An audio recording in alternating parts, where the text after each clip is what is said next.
Welcome to Tamer Bowling Video Ball Reviews. Hey Tamer Bowling fans, we are now on Patreon. For exclusive content, please join us at patreon.com/tamerbowling. Today we are testing the new Ebonite GameBreaker 3 Pearl. We're testing on a 40-foot medium house shot and the 39-foot PBA Don Carter sport pattern. First impressions? Yes, it's another GameBreaker. Yes, it's a Pearl. Yes, it's good. For value, we gave the GameBreaker 3 Pearl an A-. It's a very versatile ball, which is relatively inexpensive. The truth is, few balls can match this bang for the buck. Overall, we gave it a B+ on house, A on sport. Again, very few balls receive such high marks straight out of the gate, but the truth is, this is a pretty much proven formula. We've seen this cover over and over. We've seen this core over and over. I could almost rewrite my GameBreaker 2 Phenom Pearl review and save myself some time, but I'll try to catch the nuances. The ball obviously gets down lane reasonably well with a very predictable and reliable motion. It's got a nice rounded shape down lane that feels like it just keeps coming. It was pretty easy to find the pocket, and the ball will easily come into play on house shots for almost any bowler. This is really a benchmark type of ball that everybody should have in their bag. Whether it's this one or not, I don't know, but definitely benchmarks, you want this type of ball. And in this case, you don't need to spend an arm and a leg on it. Comparing to the Phenom Pearl feels just a touch longer and more snappy down lane. Would I have both in the bag? Personally, no. They're too close unless I change the surface finish on one of them or replace one with the other. But again, you can have a whole lineup of just V2 chord balls. The relationships are very clear. The original GB3 is clearly earlier and stronger, but with the same shape. And the GameBreaker 2 is a bit cleaner than the GameBreaker 3, but a little smoother down lane than either the GB3 Pearl or Phenom Pearl. Shawn is next, and the GB3 Pearl has basically become his new benchmark ball. His overall assessment was quite simple and to the point. Good shape, good drive, good control. That's the hallmark of a fabulous benchmark ball. It's a pleasure to throw a ball that's simple to throw. It doesn't worry too much about release mistakes. It just does its thing so you can do your thing.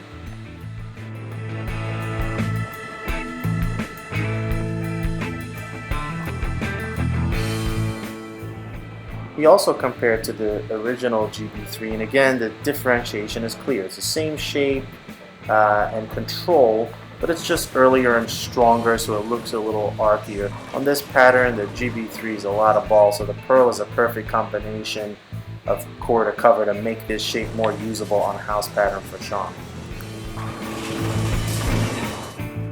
Dave also saw the same motion in general, but he used a pin down layout which changed the dynamics slightly. Nevertheless, it was just as predictable. For Dave, maybe a touch of lane wear or cracking of the factory polish will help get a bit earlier reaction to blend the break point just a touch.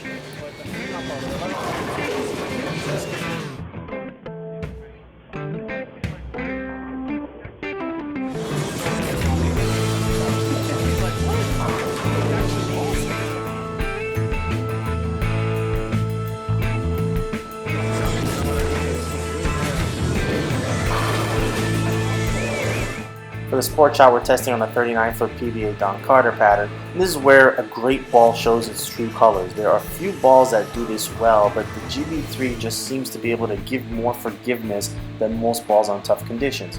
Yes, it would be better to take the factory polish off, but you could get away with it on this particular pattern. I got in a little, and it held much better than I would have normally expected. Got it out and it reeled back as a symmetric Pearl that retains energy. You could see the Phenom Pearl do almost the same thing. Then there's the original GB3, and again, same roll, but this time the flat corner indicates the ball being just a touch too strong. And finally, the GameBreaker 2 seemed just right as it gave the same control, but a touch less concern for blowing through the breakpoint. For Shawn, this was a breeze. His added rev rate plus low tilt just seemed to match up to make the pocket easy to arrive at with very good drive and carry.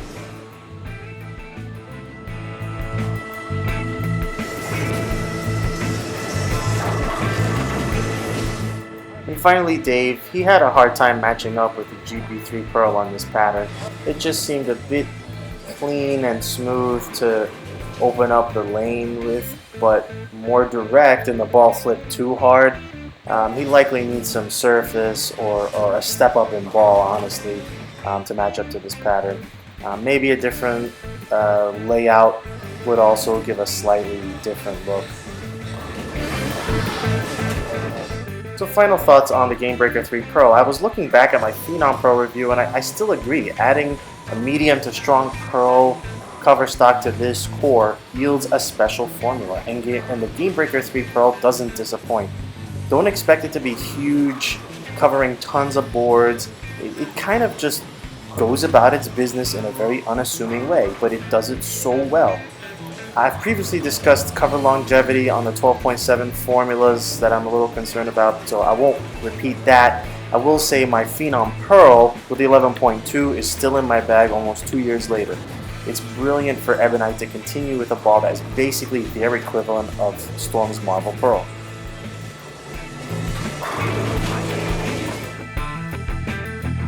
I need to tell you the one Tamer Elbaga reviews.